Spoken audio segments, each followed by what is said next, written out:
دوستان عزیز سلام، امیدوارم حالتان خوب باشه. امروز میخوام برای شما آموزش بدم چطوری میتونین یه عکس قشنگ مثل همین عکسی که الان پشت دکمه های یا کیبورد گوشی من میبینید همینطور شما هم بتوانید در پس زمینه کیبورد گوشیتان عکس قرار بدید.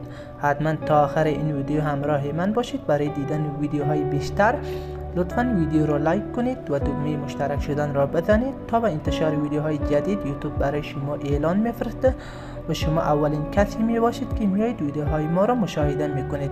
خب بریم سراغ آموزش. خب برای انجام این قابلیت ابتدا روی این گزینه بزنید. در این بخش رنگ های انتخابی فشفر برای شما نمایش داده می شود. شما می توانید هر رنگی را که دوست دارید به عنوان پس زمینه دکمه گوشی شیائومی خود قرار دهید و اگر دوست دارید عکس از خودتان یا یک عکس دلها اضافه کنید کافیه روی این گزینه بزنید. اینجا از گالری خود عکس مورد دلهای خود را انتخاب کنید. خب مثلا من یکی میگردم. مثلا من این عکس را انتخاب کردم. بعد انتخاب روی عکس بزنید. اینجا اندازه عکس را مطابق دلهای خود تنظیم بکنید.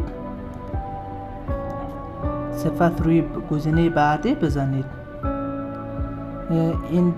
این بخش با حرکت دادن این نوار روشنایی عکس را بیشتر یا کمتر کنید. سپس روی گزینه تمام بزنید.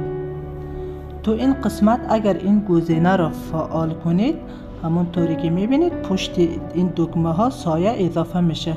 خب من برای اینکه عکس بهتر دیده شود این گزینه را خاموش میکنم و در آخر روی گزینه اعمال بزنید. خب دوستان عزیز همونطوری که مشاهده میکنید عکس من به عنوان پس زمینه گوشی انتخاب شد و کیبورد گوشی من قشنگ شد. خب در آخر هم اگر خواستید در آینده این عکس را حذف یا پاک کنید می توانید از همین بخش این کار را انجام دهید. این بود پایان ویدیو. امیدوارم برایتان مفید بوده باشه. اگر از این ویدیو خوشتان آمد حتما لایک و سابسکرایب کنید.